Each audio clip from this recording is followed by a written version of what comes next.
Yes. Okay. Hello, everyone, and welcome to the Know Your Rights workshop. What if you're stopped by police?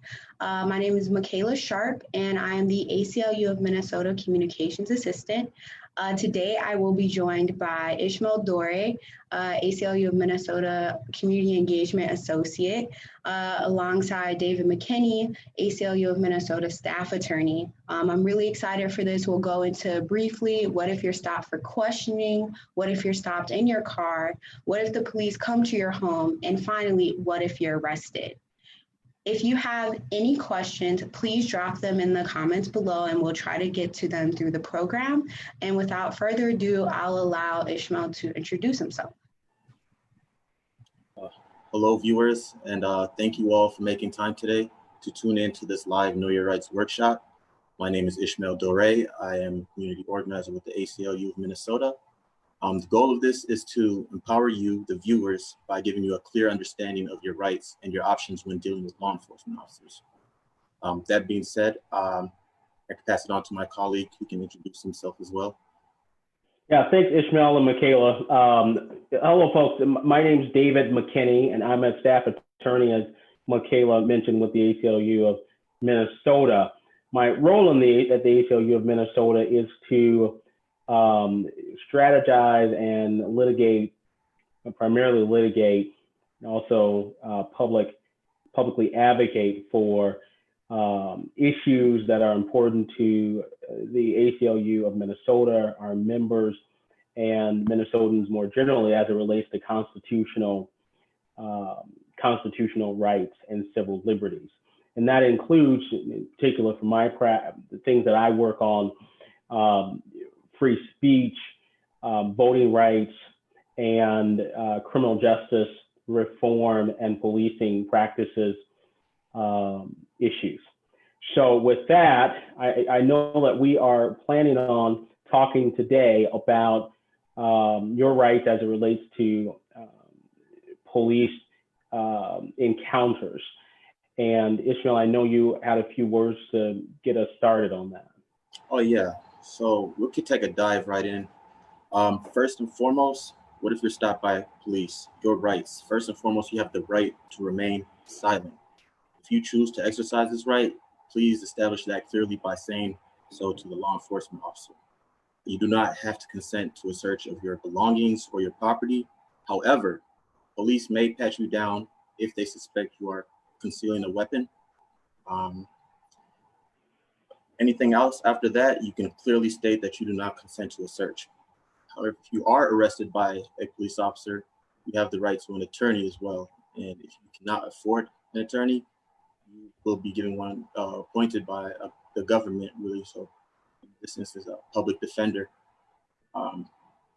Also, with immigration status, whoever to whom this may concern, you do not have to answer any questions about where you were born, whether you're a citizen, or how you entered the country. Regardless of citizenship, everyone has a constitutional right. Also, one thing that's not highlighted here, I'd like to say, you have the right to record law enforcement and their conduct as long as you do not interfere with the process or the activities and are not breaking any other laws. Now, Ismael, I want to spend a little bit of time unpacking some of the things you said so that people understand a little bit better, not only their rights, but the responsibilities that come with those rights. And Michaela, I don't want you to move to the next slide yet, but I do want to sort of mention this idea of de-escalation. And then Ismael, I know you're going to have a little bit more to talk about that in the next slide. But folks, I want to be clear, as we go through this presentation, we are going to highlight specifically what are your rights? What are you constitutionally entitled to in terms of your interactions with the police department? But I also want to be really clear. Our goal is for you to come out alive and well in every police interaction and encounter you have. And what that means is it's going to be, depending on the circumstances and the situation, the manner in which you choose to assert those rights. And you're going to have to do it, making sure you understand to exercise wisdom and judgment, and to have in front of you foremost, the idea that you've got to get out of this encounter with your life and your well-being intact. We all know that, and we've seen in recent days and really over decades upon decades, that police encounters, particularly Black and brown people, don't always end well. They don't often end well. And so, and in many cases, as we've seen in a lot of the recordings that have come out over the last few years, it's of no fault of the person that's being stopped. The person can do everything the police is ordering them to do, and yet still they encounter excessive use of force, and tragically have been killed in some instances. So let's go back just a minute, Ismael, and I want to highlight the fact that you do have a right to remain silent, but on any given situation, you're going to have to make a judgment call as to whether you want to exercise that right or not.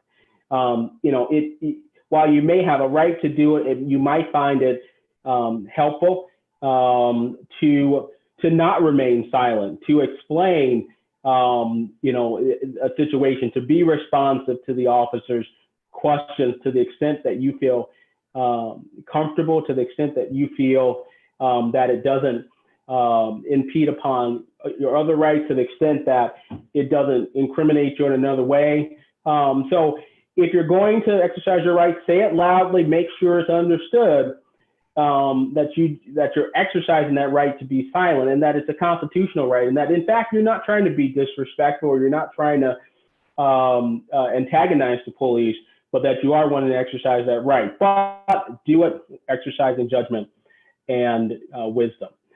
You also said you have a right. You also have a right to not consent to a search of yourself or your belongings. And I just want to make clear that police officers may or may not respect you exercising that right.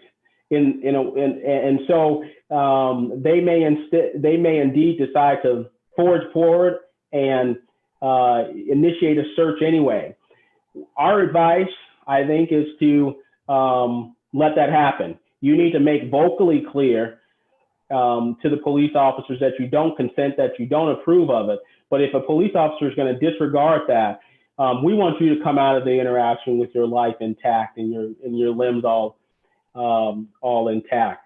So so what will happen is the police officer will make the search, and should something come out of that search, we can deal with that in a court and challenging the constitutionality of that search at some point. I just wanted to make those couple of points. Ismael, I don't know if you have anything else around that slide to sort of unpack, but no. I think it's important for those. Yeah, thank you for adding more detail into that. Yeah, let's go to the next slide, because I think we're talking about sort of the de-escalation principle. And I know you've got a lot to say about that, Ismael. Yeah, and so de-escalation, we're going to talk about this. It's important to note de-escalation does not fall on you, the citizen. It actually falls on the police officers. However, it's important to keep in mind, police officers go through over 100 hours of training, of firearms training, and only roughly 8 hours of their training is on de-escalation. So we can kind of see the amount of time that the training is being spent towards firearms and little time being spent towards de-escalation. So it's important for you to take these precautions and be proactive with your safety.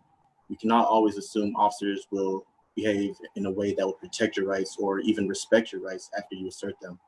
So that Ismael, let me just ask a question here. I mean, so you said that there's very little hours that are spent on de-escalation training. I know I've had a lot of calls, and so have you, over the last few weeks, especially in Minneapolis, following the tragic murder of George Floyd. And people have said, what can we do? How can we change the police culture? Do you think that's one way in which the police culture can be changed, a focus more on the de-escalation than on the firearms training? Definitely. I believe police officers should have perhaps maybe an equal amount of de-escalation training as to their firearms training. because we know police officers can de-escalate situations. They're given that power when they wear that badge and when they come out and serve the community.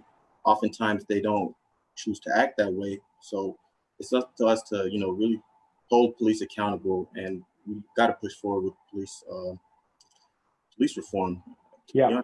Yeah. So, but I just want to say to everyone, have a plan with your friends and family in case of any police encounter, police stop. Make sure you have something planned ahead of time, or you just talk to your family about it one day.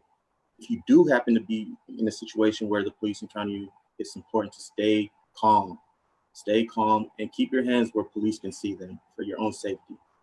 Do not interfere, do not obstruct with the police as they're going through their process. And for your own safety and your own sake, do not lie. Do not give false documents. It's only going to hurt you in the end. It's important to remember details. As I mentioned earlier, if you're recording, it's important to make sure you get those recordings safe. And if necessary, file a complaint with the ACLU, your local ACLU. That's who we are. That's what we're here for, to make sure that your rights are being protected through the Constitution. So Ismael, I want to go back a little bit to just talk about this idea of have a plan with your friends and family.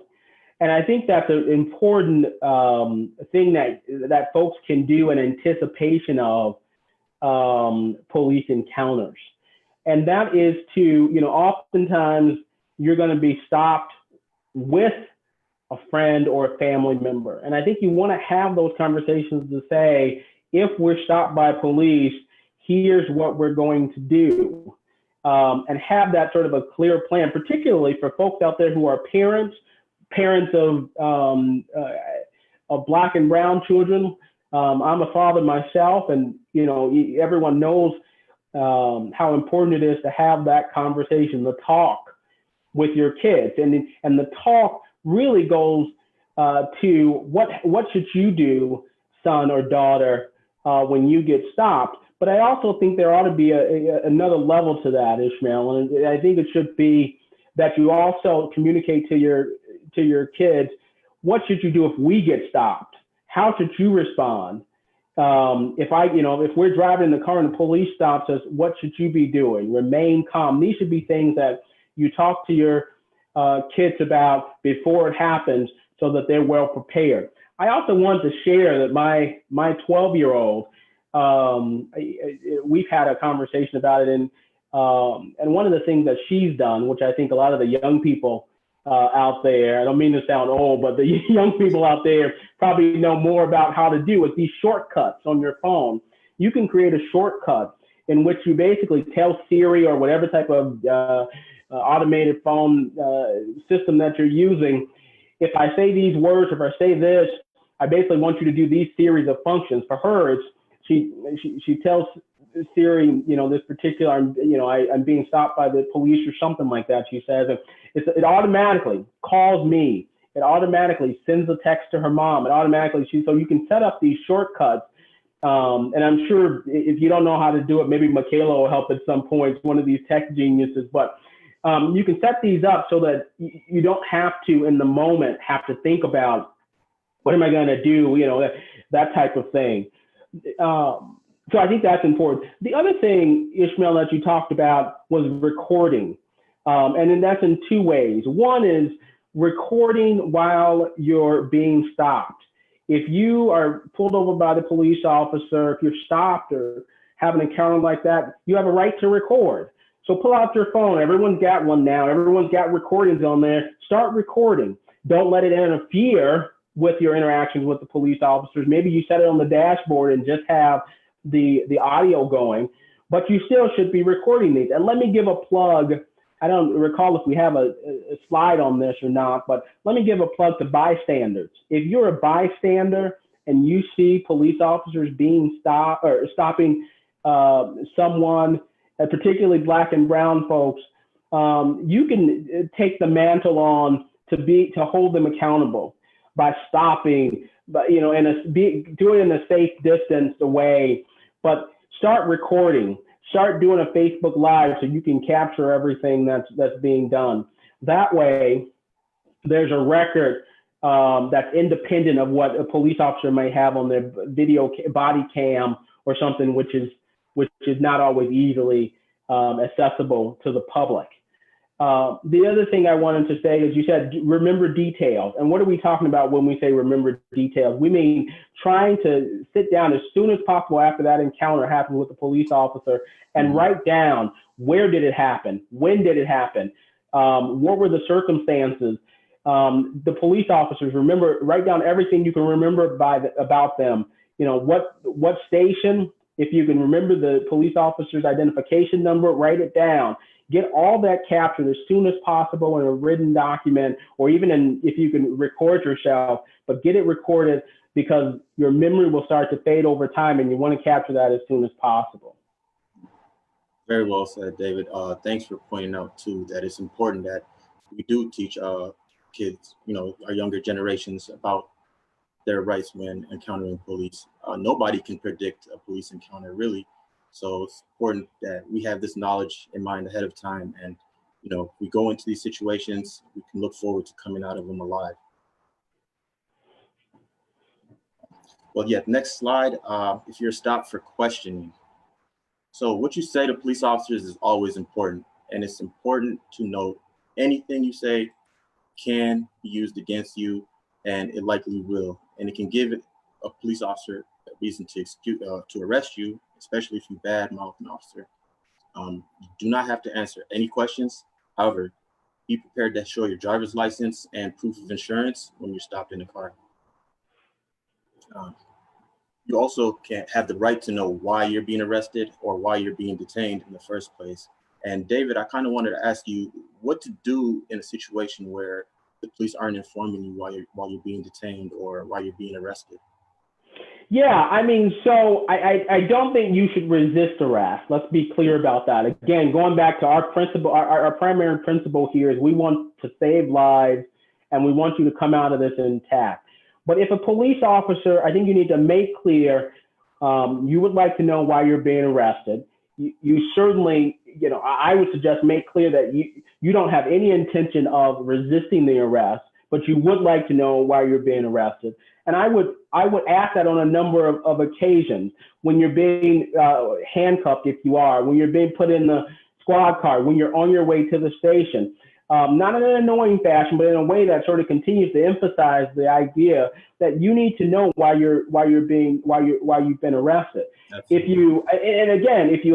If they haven't told you that, that's going to come up as a violation in some way or fashion during the police encounter, either when they're booked or when you're before the court, or when you're challenging the arrest, or at the stage when you're complaining to a review board about it. But I do think that you should always seek to be compliant to save your life. I see there's a question about, and let me just put a plug in now, because people may not know that they can do this. If you have questions during the presentation, feel free to type them in. We'll get to them as we can. But there was a question that I think relates to what we're talking about. If I refuse a search and they do it anyway, are there actions I can take? Well, certainly there's actions you can take. I would say in the moment, I wouldn't take any actions other than compliance. But being crystal clear before and during the search that you don't consent to it is key. After that, it's going to be a matter of challenging the search in court or in a review proceeding for a complaint proceeding about the officer's conduct. Hopefully that answers the listener's question, but feel free to keep throwing them out there and follow up if you'd like. Okay. Next slide. Yeah. Once again, I want to emphasize that you do not have to consent to any search of your person, of your vehicle, or of your home. However, if you do consent to a search, it may affect your rights later in court. And once again, police may pat you down if they suspect that you are carrying a concealed weapon. Like as David said with the last slide, do not physically resist, but make it clear that you do not consent to any further search. And if the police say they have a search warrant, ask to see it. Yeah, I think that's important, Ishmael, that particularly if a police officer comes to your home and says they want to search it, you don't have to invite them in. In fact, maybe more advisable to step out on the porch to talk with them. And unless they have a search warrant for your house, you don't have to invite them in. You certainly can also talk with them from the door if you think that going out and stepping out on the porch is going to create more ruckus than necessary. Keep the door closed. Talk with them through the door, and don't be afraid to ask, can I see a search warrant? If they ask, well, and police officers are sometimes very good at evading that type of question. I would say be persistent. Ask, can I see a search warrant? Because as I understand it, it's my rights. I'm asserting my right for you to show me a search warrant before you enter my house. Give a rationale for it, but don't be afraid to express your right to see the search warrant and insist that the police officer show it. And when they do show, if they do show it to you, make sure to read it. Make sure to read it carefully. If they're putting it up against the screen door, take some time, read through it, let them know you're reading through it. A lot of times, they may pull out a piece, it could be a random piece of paper. There's nothing to prevent a police officer from doing that. Police officers can lie to you at times. So make sure you read it, make sure it says what it says. There's different types of police warrants, some that allow the police officer to search your home or specific areas in your home, some that allow the police officer to search for items in your home, some that allow the police officer to search for people, including you in your home. So become familiar with those types of warrants and make sure that you read them carefully. One quick question, David. A warrant is only valid if it's signed by a judge, correct? Well, yes, that is correct. That a warrant has to be signed by a judicial officer to be enforced in most cases. So if there's a warrant that's presented that doesn't have a judicial officer's signature or a signature at all, then you're going to be suspicious of that warrant. All right. Well, let's take a look about situations where you have police stopping you while you're in your car. I would say good advice would be to stop your car in a safe location as quickly as possible, turn your engine off, make sure you have your internal lights on, and be prepared to show your license and insurance. Your car may be searched without a warrant as well if the police suspect that there's evidence of a crime. To protect yourself later, you should make it clear that you don't consent to a search. That way, it's unlawful for the police to arrest you simply for refusing to consent to a search. I think that's a good point. I mean, in terms of practical tips, I think it's also important that, under the law, there's no requirement for you to stop immediately when flagged by the police officers. I think it's important that you try to find a well-lit area to stop, an area in which it's safe to do so, in which you feel safe to do so, and an area that, quite frankly, maybe has more publicly exposed than certain areas. I would say that that's at least one way to mitigate the sort of dangerous police encounters that we often see, although we see them in broad daylight in the view of the public all the time as well. Let's talk about DWIs. If you're suspected of a DWI during a police stop and you refuse to take a blood, urine, or breath test, what are some potential consequences that you could face by refusing to take a test? Well, the inference of refusing to take a test is that you could be assessed greater penalties than if you were to be found guilty of a DWI. So generally speaking, it's better to take the test than not, unless you have reason to refuse. In other words, if you're standing on your grounds of just generally refusing to take the test, you might run into more trouble than is necessary than to just take the test and show that the chemicals that are being tested for are not present or not of a sufficient level to be illegal. So I think that's right. You do have a right to contact, by the way, Ismael, an attorney before being tested. And I would say, for folks who are fortunate enough to know attorneys, have them on your speed dial and be ready to call if you have any legal questions. You, of course, want to notify the police officers that you would like to contact your attorney, or that you will be contacting an attorney, so that there's no confusion about how you're interacting with the officers. But I would say that's an important thing to have in your phone if you're able to fortunate enough to know someone who's able to help you. I have a question, David. Well, let's say you're somebody who in the situation would qualify for a public defender. Can you refuse to take those tests until you meet with your government appointed counsel? Well, that's a good question. I mean, the implication of refusing to take the test may get you into more hot water than necessary. But you do have a right to consult with to contact an attorney, depending on when the attorney can consult with you.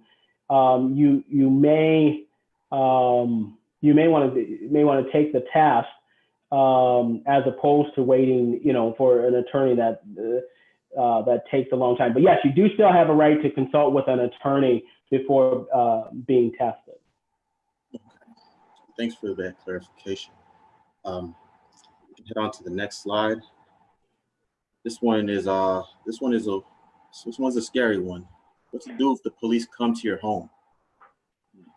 So if the police ought not and ask to enter your home, you do not have to admit them unless they have a warrant signed by a judge or a judicial officer. Emergency situations such as there's a crime in the neighborhood and police are chasing somebody and they run into your home, officers are then allowed to enter and search your home without a warrant. Or in other instances, where police arrive and they hear somebody inside the house screaming for help, in those cases, they can enter your home without a warrant as well. If you do happen to be arrested, the police can search you and the area close by. Ishmael, one other thing there is in terms of mitigation, in terms of how you interact with police, I think you want to also make sure it's important to have those conversations with your family members. What happens when a police officer comes to the door? What's going to be our response? For those who have pets, particularly dogs, you may want to have a question, or a protocol. If a police officer comes to the door, do we take the dog who's barking and move him up to the bedroom or something? Do we lock him up so that it doesn't raise any type of issues with the police officer saying that they felt, that there was some type of aggression or something that justifies their actions. So I think you can think through that. What should I do and what should my family do if a police officer comes to the door, and have those conversations beforehand? I agree. We did have a question just come in. I think you might have the right answer for this. Can you explain reasons police give for doing pretextual stops? And is there anything I can do to reduce my risk of being pulled over in a pretextual stop? Yeah, so the list is long. And as Ismael, you're organizing, you run into people every day that talk about these pretextual stops and why police give these reasons for why they stopped you. A pretextual stop could be anything from police officers saying that your light was out or didn't work properly, and of course, I've been in a situation where you get out and you say, oh, really? You turn on the signal and it's working just fine. And the police officer say, oh, it wasn't working when I was behind you, type thing, to other things like the police officer saying that the windshield wipers weren't working when it was raining, or other situations that come up. What can you do to reduce being pulled over in pretextual stop? That's an interesting question. that I haven't given a lot of thought to. I mean, you know, because of course, if you remain law-abiding, you shouldn't be pulled over. But of course, the pretextual stop is finding ways in which, even though you are law-abiding, to pull you over. So yeah, many times that could be out of your control, right? Yeah. I mean, I think you get my point there. That it's hard to say what can you do to not be pulled over. But let me give that some more thought. I may come back to it later. And Ismael, I don't know if you've got any thoughts about that as well.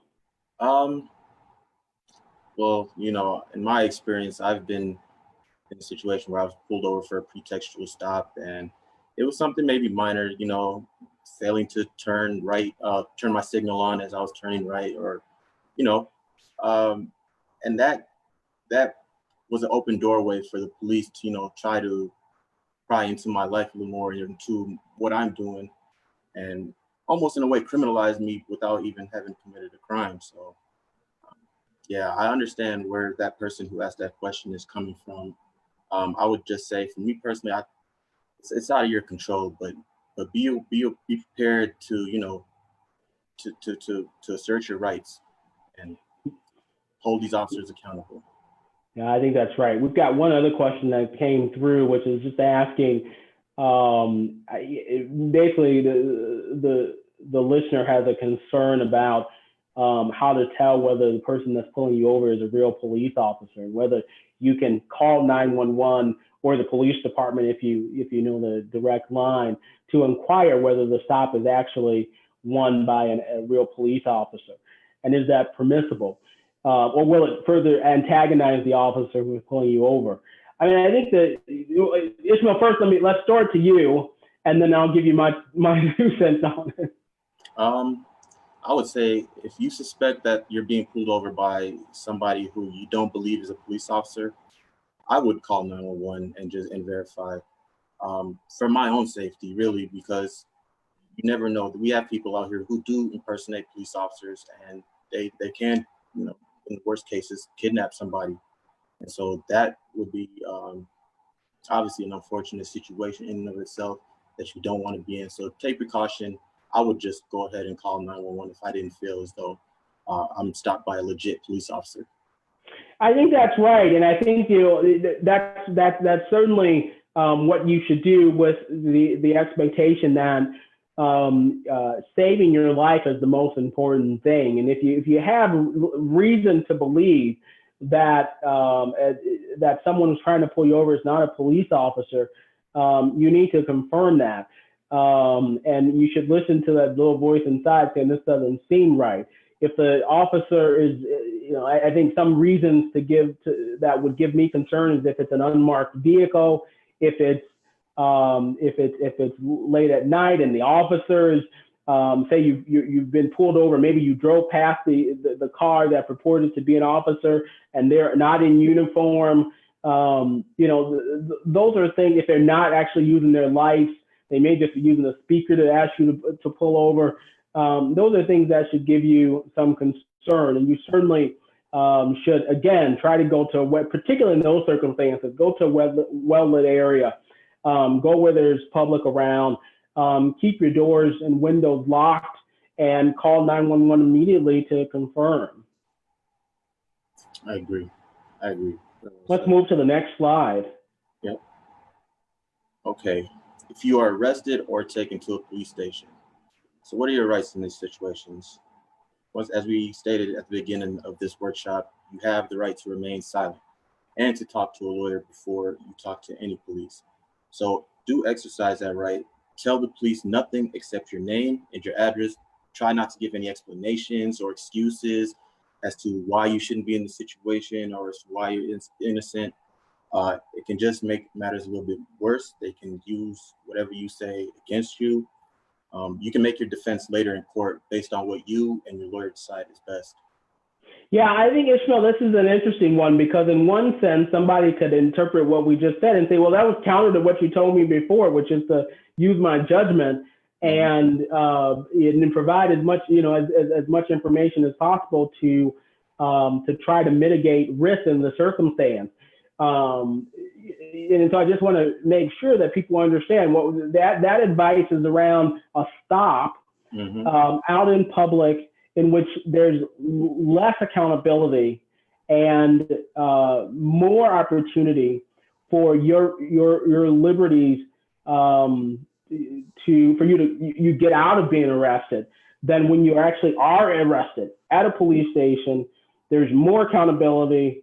I realize in some cases that's not true, and I realize for a lot of folks who look like me, that's still a very scary place to be in. But there's more accountability, and there is you've already been arrested, so they've already made a decision that there's an actionable, presumably because you've been arrested, there's a reason to do so. And so at that point, we shift from saying, be very judicious with what you say to make sure that you are asserting all your rights and that you're not trying to give the police officers anything to further support their arrest of you. Correct. And also, if you are in a situation, you're arrested, you're at a police station, ask to see your lawyer immediately. If you can't pay for one, you have a right to a free one. And you should ask the police or the jail staff how they can be contacted. And remember to not say anything without that lawyer, because it will become detrimental in the end towards your situation. Yeah, and it can become tempting to do so, right? I mean, particularly if you're not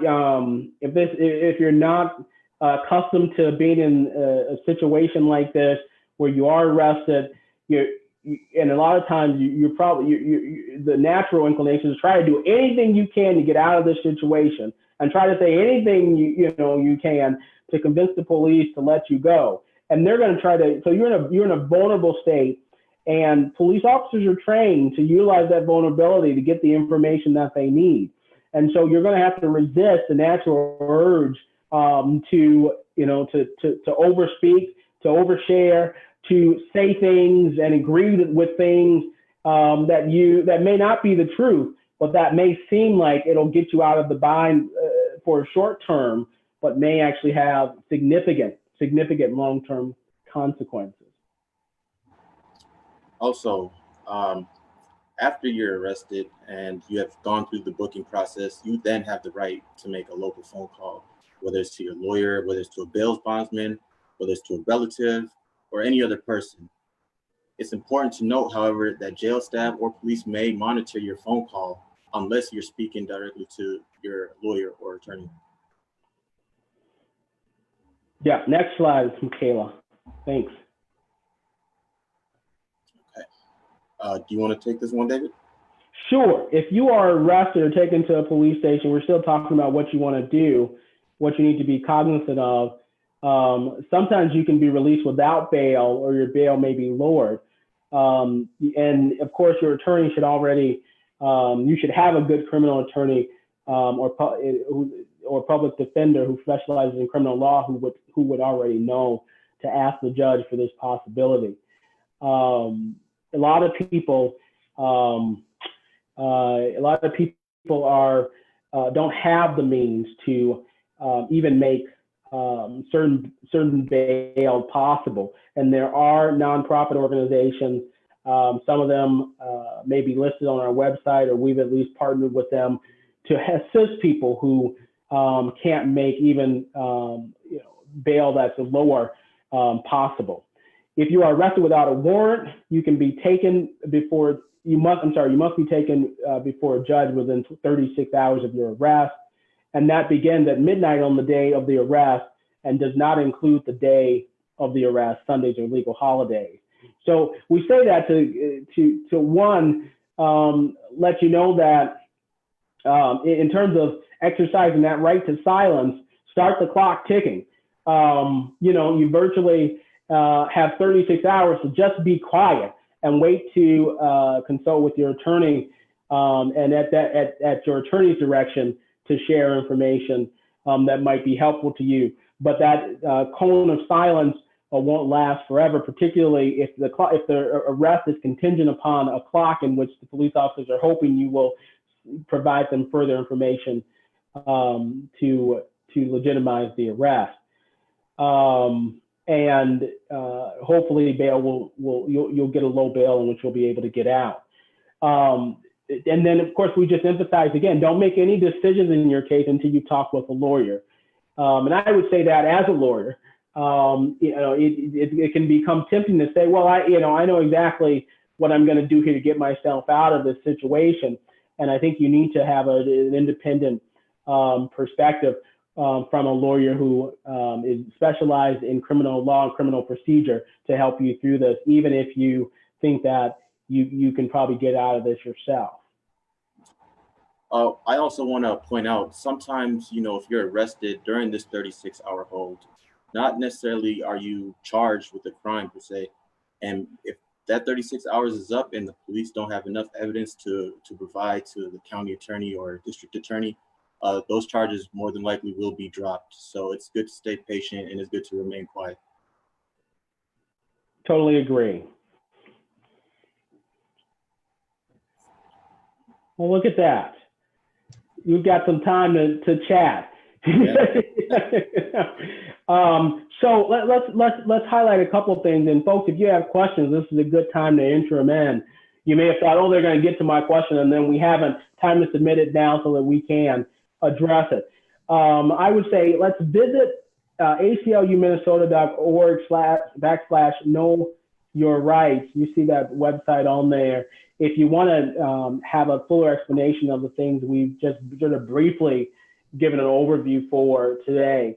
And we actually have in a card format, you can carry it with you. If you want to get that, let us know. You can reach out to us. We can send you some Know Your Rights cards, keep in your back pocket or whatever. So you may not, here's this presentation here. Oh yeah, I know what to do when I'm going to what I need to do when I'm stopped by the police officer. And then, maybe you're fortunate enough where you don't get stopped for months, years.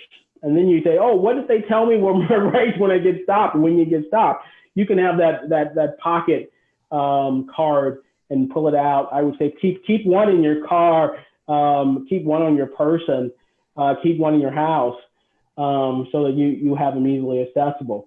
For kids, I would say throw them in their backpacks.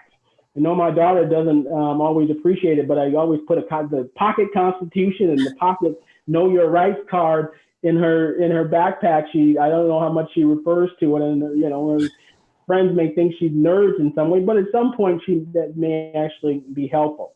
There's some other sites you can visit us on our social media site. Ismael, you're on that all the time, right?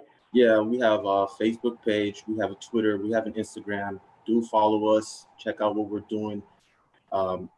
We're engaged in a lot of things, and we would like for you to be involved and to see what we're doing. We also have a mobile justice app, and I would recommend to any and everybody to download this app. Yeah. You may save your life or somebody else's life with this app. So one of the things, do you want to share a little bit about what the app does? Well, through this app, you can record police interactions or police conduct, and all footage and reports submitted through this app will be immediately sent to us at the ACLU of Minnesota or to your local ACLU chapter, wherever you may be. And for Know Your Rights materials, such as what we've been providing throughout this workshop, we have translations available in Spanish, Somali, and Hmong. And if you would request it in another language, we can make those arrangements for you. Sure. Yeah, I just want to remind everyone again, make sure to carry Know Your Rights materials before you go out to protest. Yeah. Like one of my best of friends, went out to protest. I gave her a couple Know Your Rights cards. Then she got arrested that same day. She's like texted me right after she got out. Thank goodness she was okay. And she said, I really wish I would have read that card that you gave me. And she was passing them out. So it's really important not only to see the information, but make sure that you're reading it and getting it in different ways before you go out to protest or to demonstrate, because you never know what could happen. Absolutely. So yeah, know your rights, soak that information in, and share it with your loved ones, friends, family. We don't want anybody to get into a situation where they encounter police and they lose their lives because of it. It's also to remember that police officers are public servants. So a lot of times we have these encounters with police and immediately we feel as though we're guilty of something, or, you know, we may be taken to jail. It's important to stay calm. Once again, stay calm, know your rights, and remember that police work for you. Now, let me encourage you also to hold police accountable. And one way to do that is to vote, to attend and get engaged with your local city and county officials, to also report misconduct, both at the local level through your local review boards, but also if you think that there's police misconduct that's not being addressed through those avenues, and even if you think they are, give us a ring. Let us know about it. You can submit a complaint or a request for legal assistance through our website. There's that link there, www.aclu-mn.org, and a little bit more for requesting assistance.